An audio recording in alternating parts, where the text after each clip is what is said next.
Muy buenas tardes. Bueno, tardes porque he grabado este vídeo por la tarde. Mi nombre es Chus de León, Jesús de León, y soy el presidente de la Asociación Histórica Golazos del Tete. Y bueno, pues he decidido hacer este pequeño vídeo introductorio para dar entrada a esta serie de charlas y de conversaciones que hemos tenido con don Rafael Clavijo y con Luis Padilla, dos de las personas que probablemente más sepan sobre la historia del Club Deportivo Tenerife. Y bueno, pues lo verán a lo largo de las charlas. Para mí ha sido esto un regalo para niños chicos, ¿no? Poder sentarte con estas dos personas a hablar de una de las pasiones de tu vida, que es el Club Deportivo Tenerife. Y bueno, esperamos que les gusten, que lo disfruten. Esto es regalo de birrias para birrias.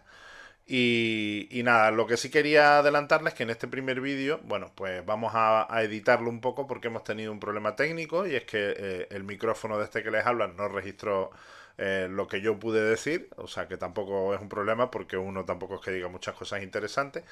Entonces vamos a editarlo para que en esta primera charla sepan de lo que hablamos, pues con algunos rótulos y tal. Y a partir de la semana que viene, porque iremos sacando un vídeo cada semana, pues podrán escuchar, eso sí, ya como se dieron las charlas en su totalidad. Nada más, muchas gracias por seguirnos, por atendernos. Si quieren colaborar con nuestra asociación es muy fácil, se pueden hacer socios de la misma mandándonos un correo electrónico a la dirección que tienen pinchando en nuestro perfil. Y nada más, agradecer a todo el mundo que nos apoya, son muchos mensajes que nos mandan apoyando la labor que hacemos desde Golazos del Tete y esperamos que disfruten mucho de lo que estamos haciendo. Un saludo.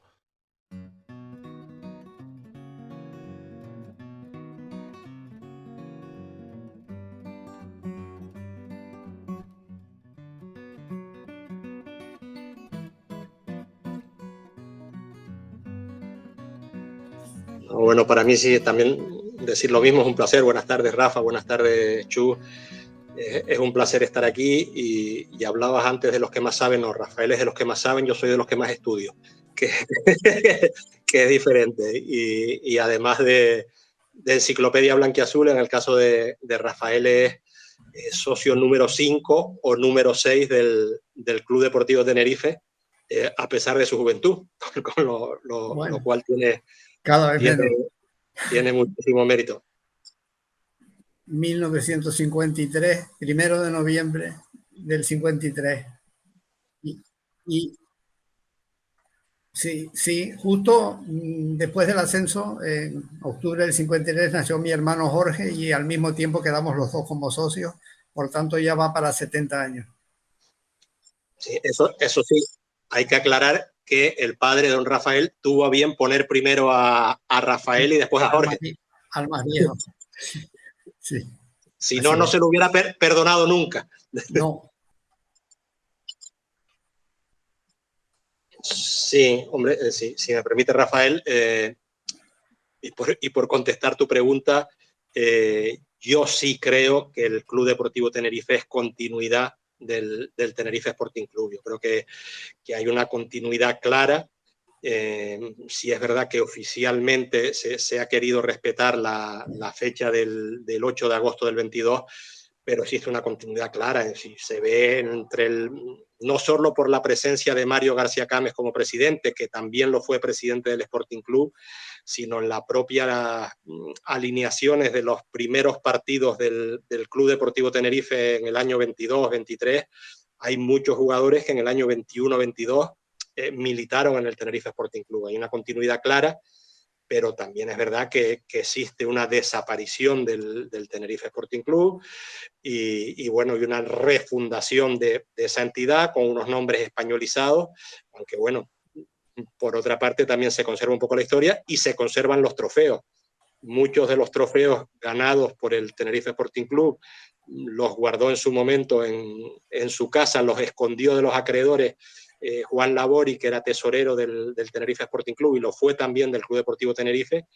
Y esos trofeos durante muchos años, hay fotos del año 27 de las vitrinas, así por así llamarlos, o de la sede social del Tenerife, en la que aparecen esos trofeos, ¿no?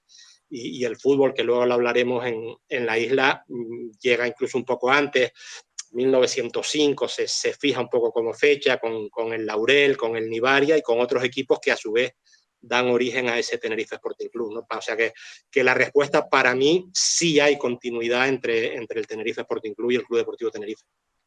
Sí, todo eso estoy totalmente de acuerdo en lo que manifiesta Luis, y que por otra parte nos ha podido llegar a través del testimonio del libro del Centenario de una Pasión, que de alguna manera recoge con todo detalle, porque es una obra extraordinaria, todas las vicisitudes que ocurrieron en la fundación del Tenerife, incluso ese antecedente que tienen el Tenerife Sporting Club, que fue, digamos, sucesor del primitivo Nivaria, que se remonta quizá a los primeros años del siglo XX.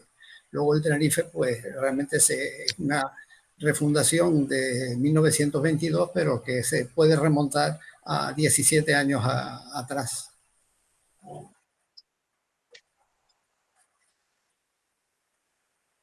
Sí, yo creo que hay una primera gran diferencia entre el Tenerife y todos los demás equipos de la isla. El Laurel, el Nivaria, que es un poco continuidad del Tenerife, es que tanto Club Deportivo Tenerife como el Tenerife Sporting Club, que nace en 1912, nacen con una idea totalmente diferente al resto de equipos, que es la vocación insular de ese equipo. De hecho, adopta el nombre de Tenerife, mientras que el resto de equipos, desde el Luz y Vida, que después se transforma en el Iberia, que representa el barrio del Toscal, el Fomento y Unión del Cabo, que después se transforma en el Real Unión, que representa el barrio del Cabo, el Salamanca, que muy adelante con el tiempo dará lugar al Price, al unirse con el Cataluña, representa el barrio de Salamanca, por no hablar ya del Hespérides en La Laguna, de los equipos de ICOD, que también es pues, de 1910, 1912, el actual icodense. Todos nacen con la idea de representar o a un barrio o a un pueblo, con la idea de cercanía, de proximidad, y el Tenerife es el único equipo en los dos casos, en 1912, cuando ya se constituye más formalmente con Juan Llanes como primer presidente, o 1922 con Mario Barciacame, es el único equipo que nace con vocación insular, ¿no? Cosa que incluso no pasaba en Las Palmas, con el gran pique entre el Victoria y el Marino, que eran, digamos, los representativos o de la ciudad o de la zona de la isleta, ¿no? El único equipo que nace con vocación insular es el Tenerife, adopta los colores blanco y azul, muy pronto adopta el escudo, pues lo más parecido al escudo de la isla, o sea que sí nace con esa vocación insular que no tienen los demás, en un momento en que lo propio es acercarte a lo más próximo, ¿no? Al barrio, a tu localidad, etcétera, etcétera. Sí, eso que dices de la vocación insular del Tenerife ya viene de la etapa del Tenerife Sporting Club a partir de 1912, cuando convive con esos equipos como el Fomento, el Price, el Iberia, y de alguna manera 20 años después, cuando sobre el 50, cuando se crea la Unión Deportiva Tenerife, realmente el Tenerife tampoco es tan representativo como se le quiere. Todavía se mantienen digamos, las tensiones con esos equipos un poco de barrio que le hacen sombra o que pretendían hacerle sombra al Tenerife, y una, digamos, una representatividad que se mantuvo en entredicho muchísimos años después.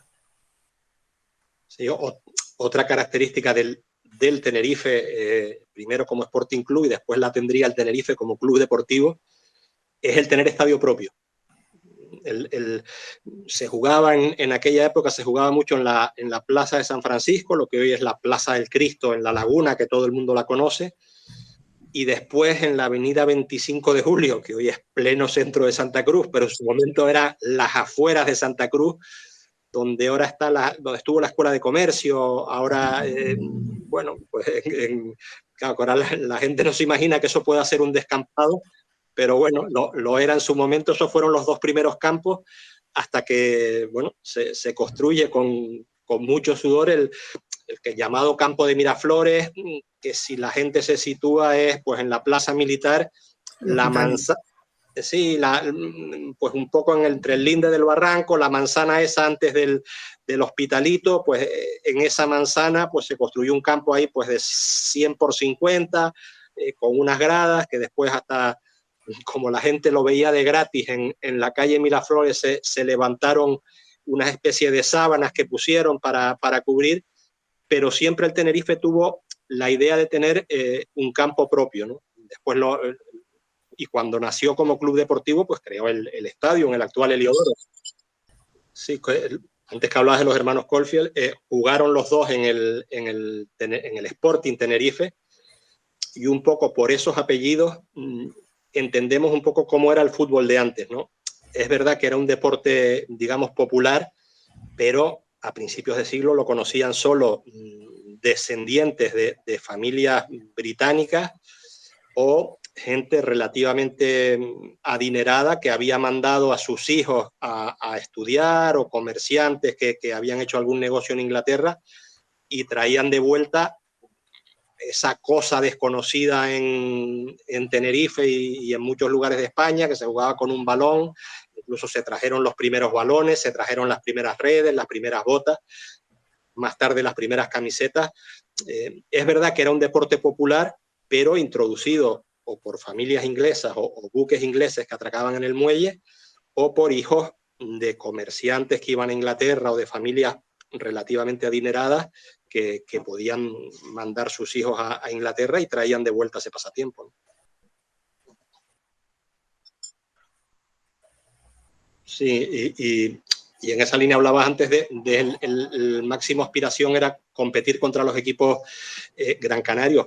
Los primeros partidos de esos años, antes del nacimiento del Club Deportivo Tenerife, el Sporting se proclama tricampeón regional al ganar, creo que es, sí, 1914, sí, 15 y 16, como dice bien Rafael, tricampeón regional, ganándole los partidos. Siempre se jugaban en el campo. El primero fue en Tenerife y después el que defendía, digamos, el título tenía derecho a albergar el encuentro a final única. Algo muy normal, tan normal como que en la Copa Davis hasta los años 70 el que defendía títulos se jugaba una especie de Copa Davis entre todos los países del mundo y después tenías que ir a jugar al terreno del campeón, con lo cual era muy probable que repitiera campeón, y el Tenerife ganó 14, 15 y 16, como bien dice Rafael, 3 veces seguidas el título regional. Es verdad que esa década digamos, entre el 12 y el 22 del Tenerife Sporting Club, los campeonatos regionales tenían mucha pujanza y eran considerados competiciones oficiales. Y también es verdad, puede ocurrir que digamos que esa pujanza se fuera perdiendo por diferentes razones o por problemas de carácter de rivalidad, una rivalidad a veces mal entendida que dio lugar a que que llegara a una etapa de cierto desinterés que desembocara pues en el fin de ese club, de ese Tenerife Sporting, y diera paso al posterior Club Deportivo Tenerife. Pero la culpa siempre fue de los equipos de Las Palmas. Visto desde aquí. Es verdad que en esas 3 finales, primero hay una cita que sí es verdad que se valora mucho en Gran Canaria, que es el encuentro que sirve para inaugurar el campo de Miraflores. Es bueno, primero se juega contra un equipo de La Laguna, pero después el segundo gran partido es contra el Victoria, y gana el Victoria 0-1 aquí. Y bueno, son recibidos en Gran Canaria poco menos que como héroes nacionales. 0-1 con gol de Pepe González, que es, bueno, que es un poco un mito en el fútbol gran canario, y da nombre a uno de los campos célebres de Las Palmas. Y después el Tenerife gana 0-1 en la devolución de visita en el campo de la Naval, con un gol de Aquilino del Pino, ¿no? Y después en esos partidos de 1914, 15 y 16 del Sporting, que todavía hay cierta rivalidad. El primero lo gana el Tenerife, entre comillas, normal, pero el segundo partido y el tercer partido no acaban por retirada del equipo gran canario, que era algo muy normal en aquel tiempo, acabar a la trompada o retirarse por discrepancias con el árbitro, ¿no? Sí. Sí, blanco y azul, o sea, siempre camiseta blanca y pantalón azul, o camiseta blanca con rayas azules, como hace la 2021, sí, como la del homenaje a la 60-61, que creo que se llegó a utilizar en la 2021 en algunos casos, ¿no? Sí. Pero siempre blanco y azul. Otra nota que aludías antes, Jude, era digamos, la visita del Tenerife a Andalucía, digamos, el primer viaje que hizo el Tenerife Sporting Club como tal, y para una serie de enfrentamientos en la península, y que luego posteriormente el Real Betis, que sería un equipo importante en aquella época, pues devolvió visita al Tenerife antes de que se constituyera el club deportivo. Sí, Creo que sería sobre el 19, ¿no? Sobre 1919, por ahí. Y que si la tienes a mano la foto, verás que en las terrazas de la calle Miraflores están repletas de gente, ¿no? De gente que ve el fútbol gratis, ¿no? Sí. Dos jugadores simbólicos de aquella época, para dar un poco idea de, entre comillas, quién jugaba al fútbol. El portero era Maximino Asea, que después fue durante años presidente de la cervecera, o sea, presidente de la compañía cervecera de Canarias. A partir del 39, por ahí, era, digamos, fundador y presidente de la cervecera. O sea, es digamos, de familias comerciantes, pudientes, que son las que realmente pueden trasladar. Y otra de las figuras, sobre todo en el viaje a Andalucía, que causó sensación en Andalucía, es Francisco Peraz. Viajó a Cuba, ya es un poco, y que sí jugó en el Sporting, viajó a Cuba Rodríguez Bello, y después volvió al Club Deportivo Tenerife, que además, bueno, tiene la singularidad de que es actor en la primera película, por así decirlo, del cine canario, que es El ladrón de los guantes blancos, me parece que es el título. Bueno, hace un pequeño papel en esa película del año 26, cine mudo, pero tuvo un gran papel en Cuba cuando se trasladó a Cuba. Pero yo creo que el primer gran emigrante del fútbol canario que tuvo resonancia en la península, Joaquín Cárdenas, y que ya emigró en el año 25, emigró ya siendo jugador del Club Deportivo Tenerife.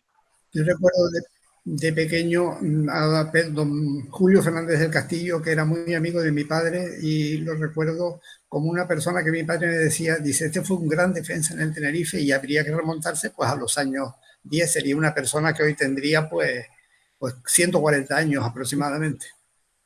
Sí, es uno de los jugadores que juega en el Sporting Club, en el Sporting, y después en el Club Deportivo Tenerife, ¿no? Sí.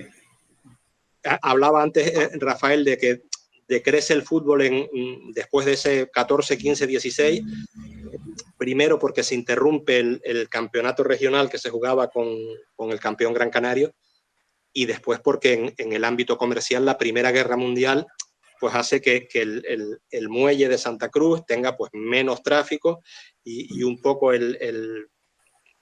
pues los cruceros esos que venían, los barcos que venían de Holanda sobre todo y de Inglaterra, pues haya menos tráfico marítimo y menos presencia de equipos extranjeros que, entre comillas, eran el gran atractivo en esa época. Sí, era cónsul de Uruguay en Tenerife, pero había vivido en Suiza.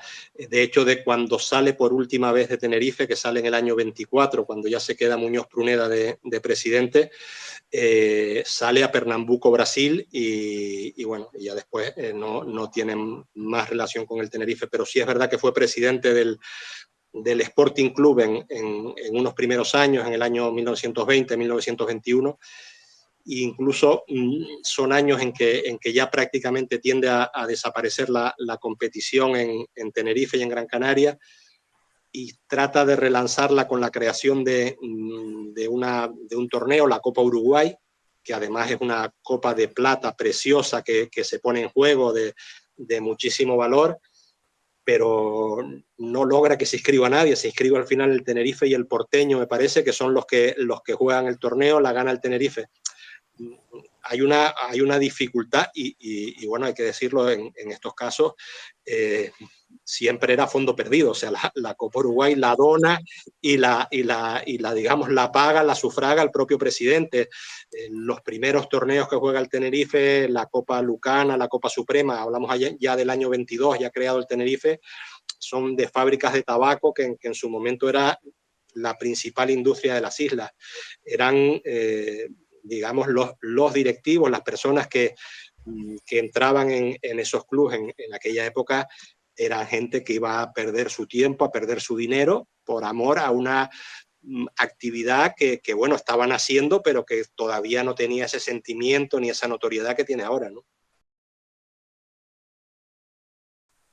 Es verdad que no tenía ese seguimiento, pero mira, en el caso de Baudet, también estudiante, bueno, que la familia puede costearle los estudios en Las Palmas, creo que estaba interno, pues bueno, no tenía tanta repercusión, pero el Tenerife había creado al menos ese vínculo para que un estudiante tinerfeño que estaba en Las Palmas, viendo que su equipo, por mucho que todavía no tuviera esa fama que a lo mejor sí tiene ahora el Tenerife, y es, pues bueno, le tenía el suficiente cariño como para prestarse a defender su portería, entre comillas, para evitar que fuera goleado y humillado por el rival pues bueno, pues eso da idea de que a lo mejor no en toda la sociedad, pero sí en determinados círculos se había creado ese sentimiento de pertenencia para bueno, pues para, de comillas, jugarte una bronca de los curas y ir a jugar un partido en el que lo más probable es que volvieras pues con algún moratón, con algún rasguño, con alguna lesión al colegio de vuelta y que al final acabaran enterándose, ¿no?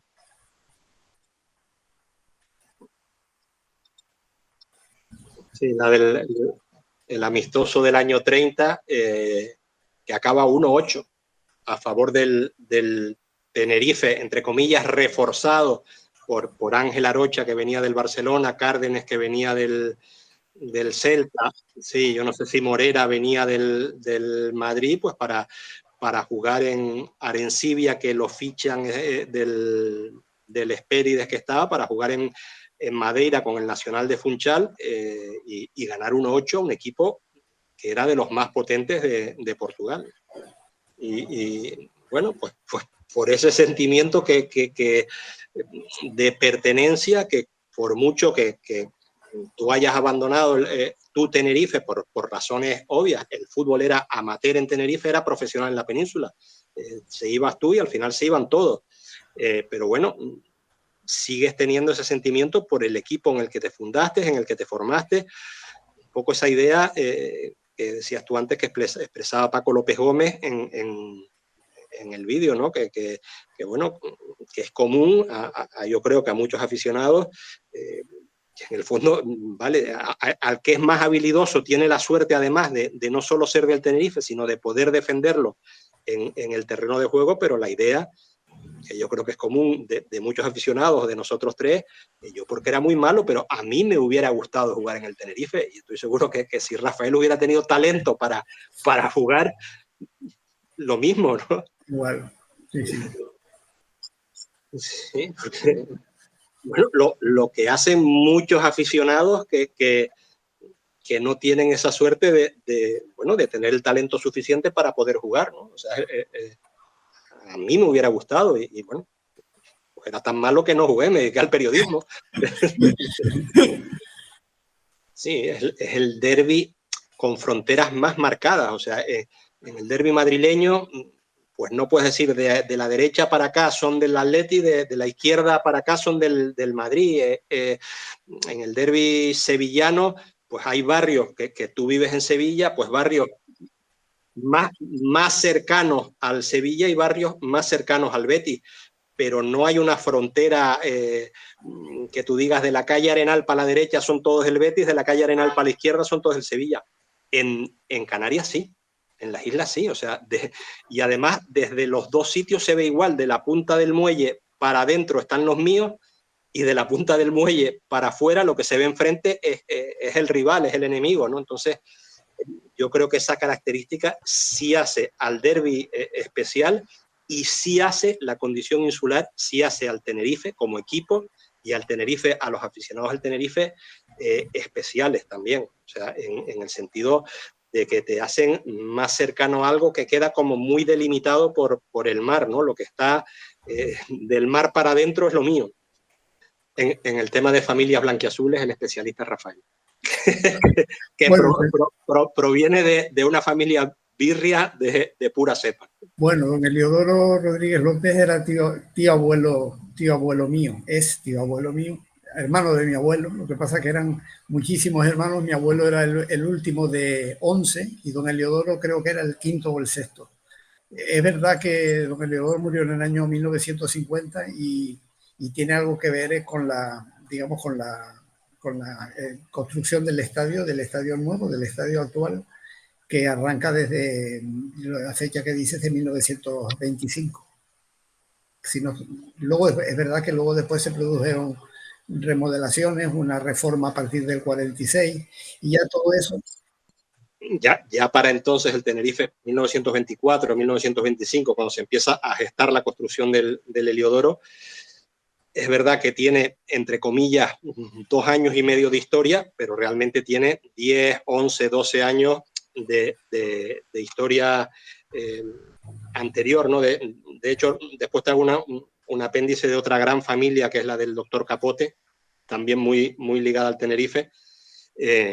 Y es verdad que eso, que cuando se construye el estadio, lo que decías antes, del año 24, 25, hay aportaciones, me parece que eran de 100 pesetas de la época, que no era poco dinero, pues que a lo mejor empresarios un poco más pudientes pues compran 4, 5, 6 participaciones, pero después hay muchas personas con poco poder adquisitivo que quieren ser dueños del Tenerife, dueños de ese sentimiento o formar parte de ese estadio, y hasta pidiendo pequeños créditos logran aportar una participación, y que es una forma de sentirte pues como hoy Rafael o yo en menor medida, pues con mis poquitas acciones me siento, entre comillas, dueño del Tenerife, aunque sea consciente de que no mando nada. Pero bueno, somos, entre comillas, dueños del Tenerife, ¿no? Y ya en esa época había mucha gente que eso, pues una participación, 100 pesetas, 100 pesetas, 100 pesetas, y así se logró pues cubrir la totalidad del empréstito solicitado en su momento, ¿no? Y crear un patrimonio, porque realmente uno escuchó por allí por el año 71, 72, cuando la Caja de Ahorros se quedó con el estadio, que el Tenerife había perdido pues una gran parte de su patrimonio, porque realmente el Tenerife era lo que era, sobre todo en el aspecto económico, gracias a que tenía una propiedad de un valor incalculable. Todavía, bueno, que está vivo, don José González Carrillo, presidente de esa época, todavía le duele en el alma aquella pérdida. Claro, tener que vender, me parece que fueron 21 millones de pesetas de la época, que es verdad que es mucho dinero, pero bueno, mucho menos de lo que vale, de lo que valía en su momento el terreno, pero que bueno, no, la otra opción era desaparecer, ¿no? Y entre desaparecer y malvender se optó por malvender, pero con mucho dolor, porque es lo que dice Rafael, era el gran patrimonio del Tenerife, era el estadio. Sí.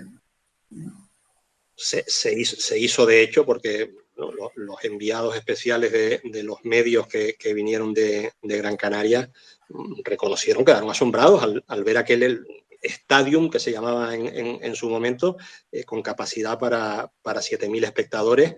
Y bueno, era una capacidad eso, y además situado, bueno, también ahora suena a ciencia ficción, situado no en las afueras de Santa Cruz, situado fuera de Santa Cruz, en su momento, en el camino de San Sebastián que unía Santa Cruz con La Laguna. Eso, digamos, un poco menos que a medio camino entre Santa Cruz y La Laguna, y que ahora, bueno, ahora el problema es el contrario, ¿no? Cómo evitar que eso quede en Santa Cruz.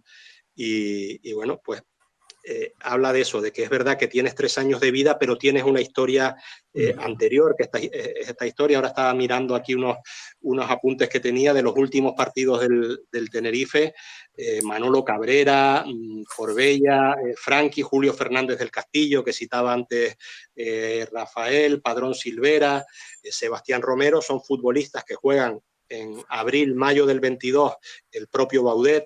En abril-mayo del 22 juegan con el Sporting Club, y que después, pues en octubre, noviembre del 22, ese mismo año, ya juegan con el Club Deportivo Tenerife, por lo cual sí que hay una continuidad de idea, de vocación, de hogar, porque el Club Deportivo de Tenerife juega durante 3 años aún en el campo de Miraflores.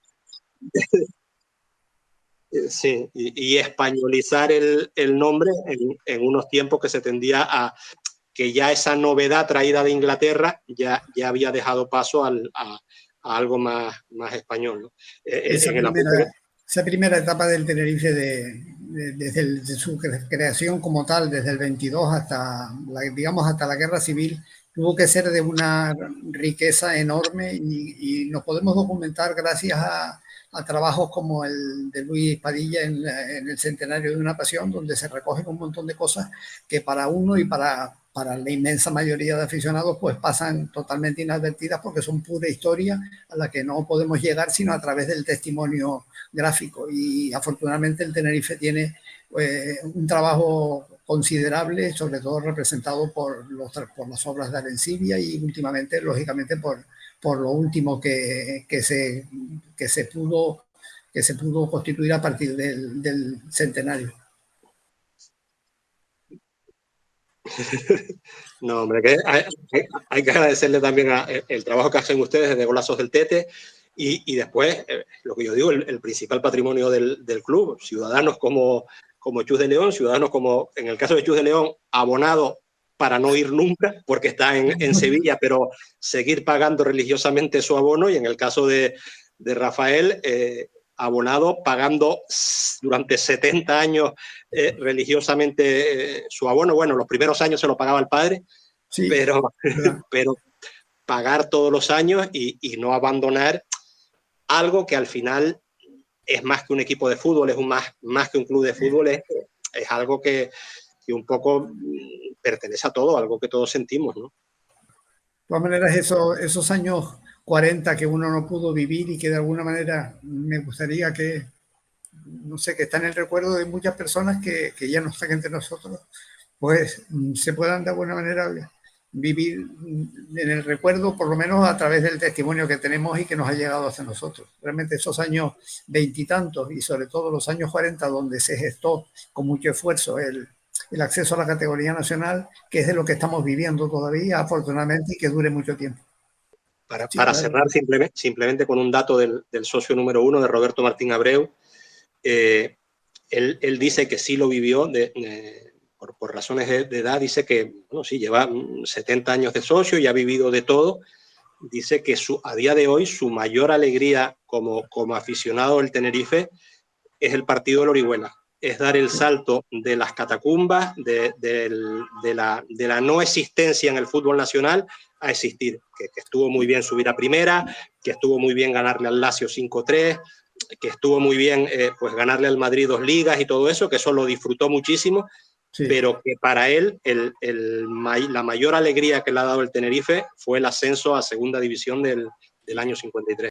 Sí, esto nos queda en tiempos muy lejanos a todos, pero luego vendrán etapas mucho más recientes que para mí son como el otro día. Muy bien. Gracias a ustedes, un abrazo. Saludos igualmente para todos, gracias.